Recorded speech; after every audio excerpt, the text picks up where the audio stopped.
Allez, chers auditeurs, bonjour. Aujourd'hui, on va parler d'un sujet qui est vraiment d'actualité, s'entraîner quand il fait chaud. Alors, je te dis d'actualité, sauf si tu écoutes ce podcast un petit peu en retard, que tu l'écoutes cet hiver, mais en tout cas, là, je l'enregistre en plein mois de juillet et il fait très chaud et il va faire de plus en plus chaud sur cette terre.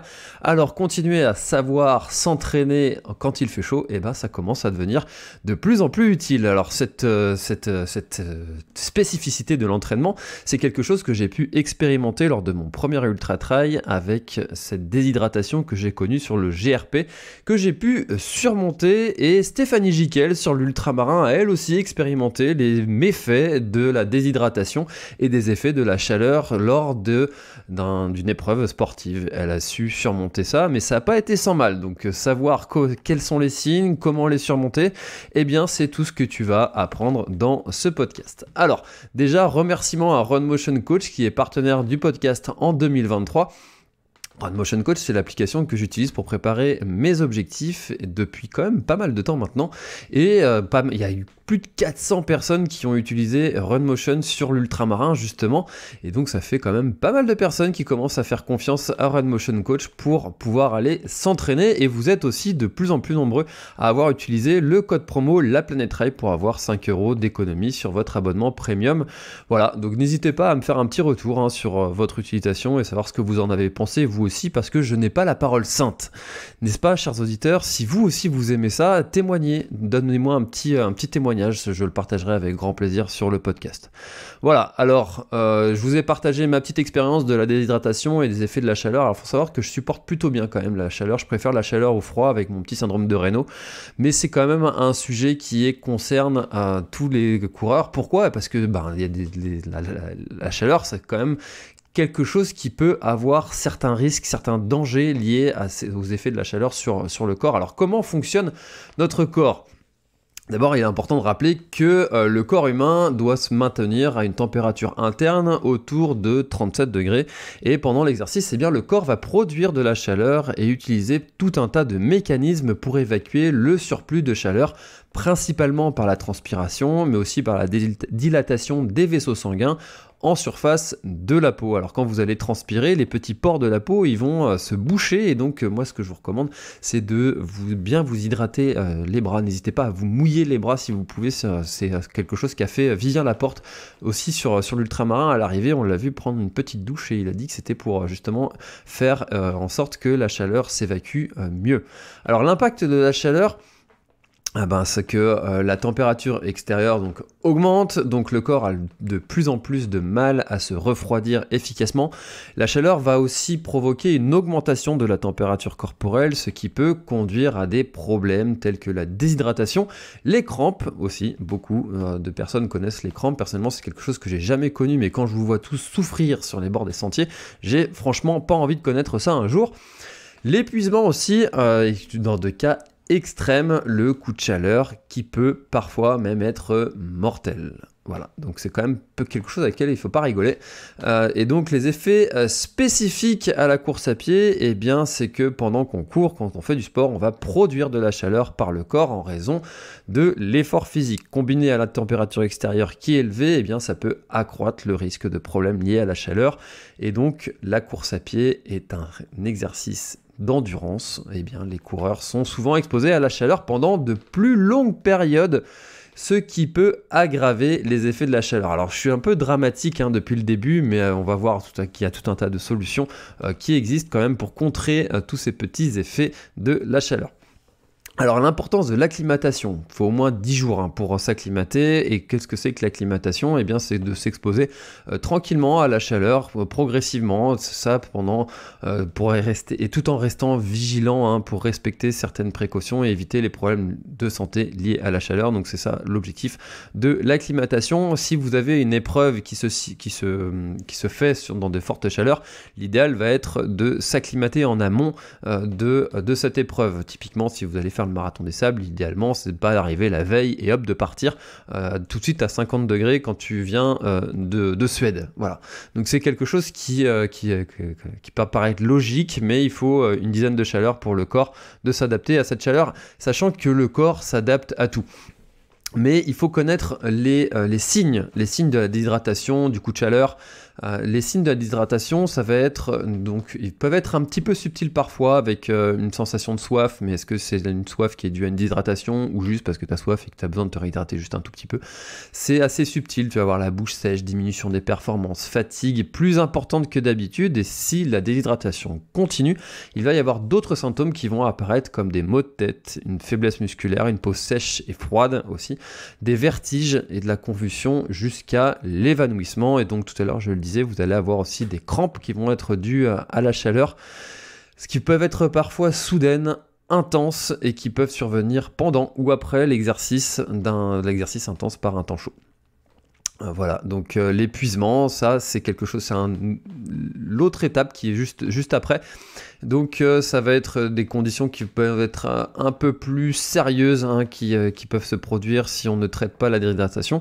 Et les symptômes que vous allez avoir, ça va être une transpiration excessive, faiblesse, convulsion, étourdissement, nausée, un rythme cardiaque rapide et une peau, comme je disais tout à l'heure, froide, moite, et une hausse de la température corporelle qui reste généralement inférieure à 40 degrés. Et là, quand on dépasse les 40 degrés, on parle de coup de chaleur, et là on devient dans l'urgence médicale qui peut être plus grave, hein. Le coup de chaleur, ça peut parfois être assez grave. Donc là, on va avoir la peau chaude, sèche, un rythme cardiaque rapide, encore des maux de tête, vertiges, nausées, confusion, convulsions, jusqu'à la perte de connaissance. Et là, il va falloir être pris en charge assez rapidement par des équipes médicales. Donc, connaître tous ces signes-là, et reconnaître, ça va vous aider à les surmonter, à les contrer. Alors, la préparation avant une course. Quels sont les conseils que vous allez pouvoir mettre en place pour justement bien arriver sur votre course ou durant votre entraînement? Déjà, l'important, ça va être l'hydratation. Faut souligner que s'hydrater bien avant la course, boire régulièrement tout au long de la journée. Moi, je vous recommande la technique de la gourde d'eau, la gourde d'eau à côté sur votre bureau. C'est quelque chose que vous devez finir avant de partir faire une épreuve. Faites la technique du chameau. Remplissez les réservoirs et puis ça vous permettra d'être un maximum hydraté. Alors trop s'hydrater n'est pas non plus quelque chose à recommander, pour éviter l'hyponatrémie. Et aussi éviter les boissons diurétiques comme le café ou la bonne bière. Ça, c'est quelque chose que vous allez devoir éviter. Les boissons diurétiques, c'est des boissons qui font uriner et qui font que votre organisme ne stocke pas l'eau que vous consommez. Donc évitez ces boissons-là par forte chaleur, ça vous permettra de conserver l'eau que vous avez dans votre corps.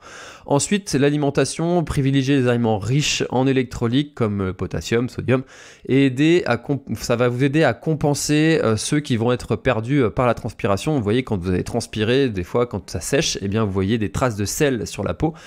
Tout ça, c'est les pertes en électrolytes.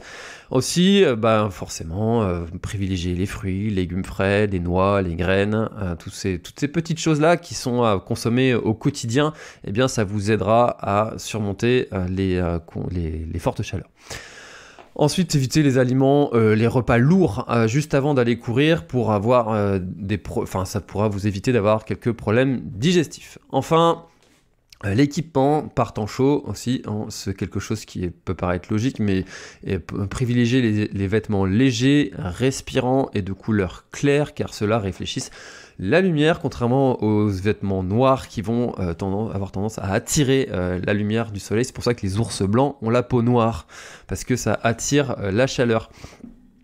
C'est un des éléments qui leur permet de rester comme ça dans ces conditions froides. Aussi, protégez-vous la tête avec une casquette, chapeau, bob, une visière aussi peut essayer également pour protéger du soleil, et protégez-vous la peau avec un écran solaire principalement pour éviter les coups de soleil.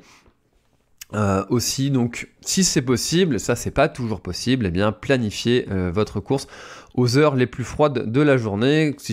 Là on parle d'un entraînement, et là, cher ami organisateur, si vous êtes organisateur de course, que vous savez qu'il fait chaud pendant votre événement, planifiez l'heure de départ si possible. Encore une fois, si c'est un ultra, peu importe l'heure de la journée, de toute façon, si ça fait plus de 24 heures, les coureurs devront partir de toute façon avec à un moment donné avec des fortes chaleurs si c'est une période de l'année où il fait chaud.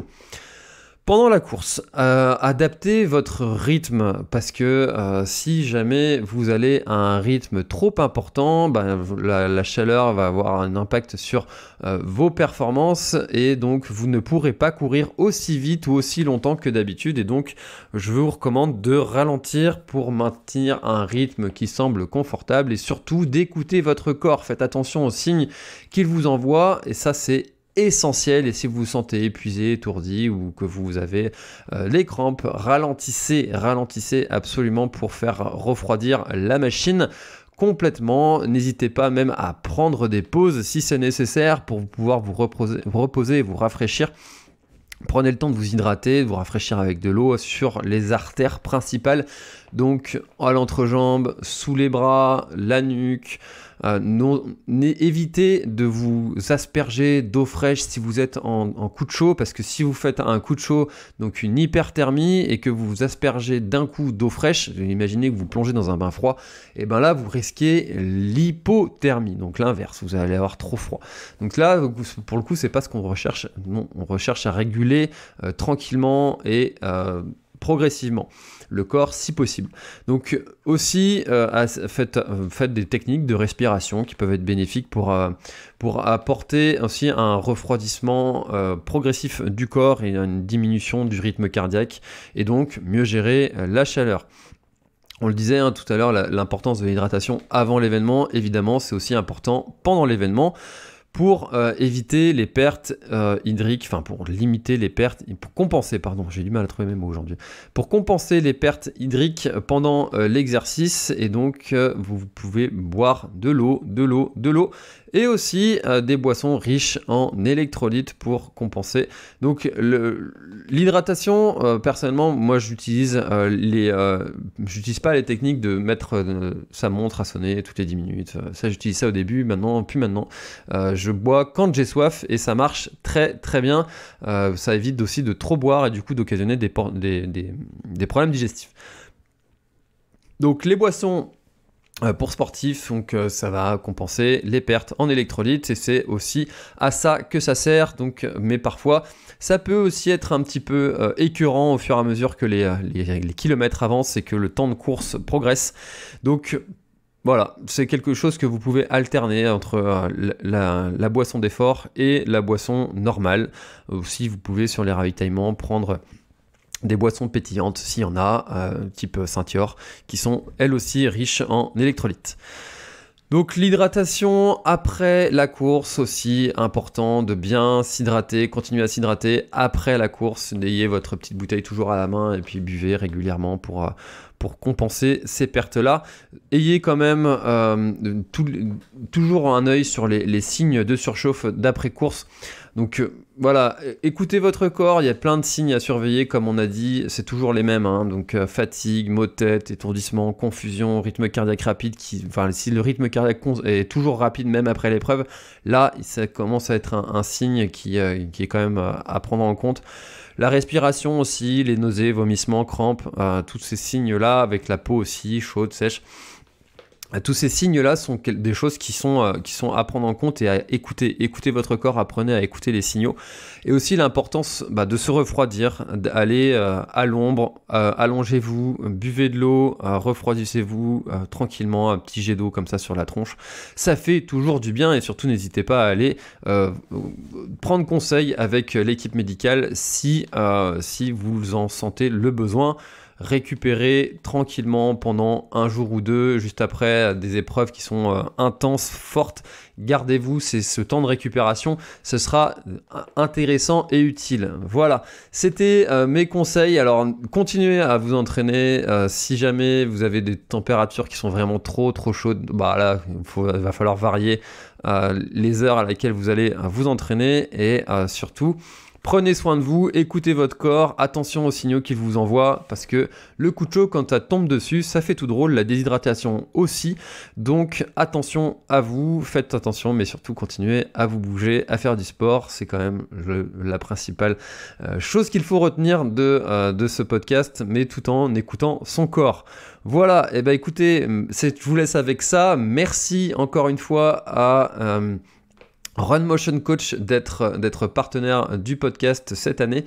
Et nous, on se retrouve dans un prochain épisode conseil. Ça va être tout ce qu'il faut savoir sur le sommeil. Et le précédent, c'était comment se dépasser en compétition. On est déjà à quand même pas mal d'épisodes conseils. Je vais regarder combien est-ce qu'on en a fait. On est attention, roulement de tambour. On est au conseil numéro 14. 14 déjà, conseils donnés. Il nous reste tout un paquet avant de finir cette année. Et en tout cas, moi, je prends beaucoup de plaisir à faire ces épisodes conseils. J'espère que vous aussi, si c'est le cas, n'hésitez pas à les partager. Merci à Run Motion Coach. Code La Planète Trail pour avoir 5 € d'économie. À bientôt. Bye bye.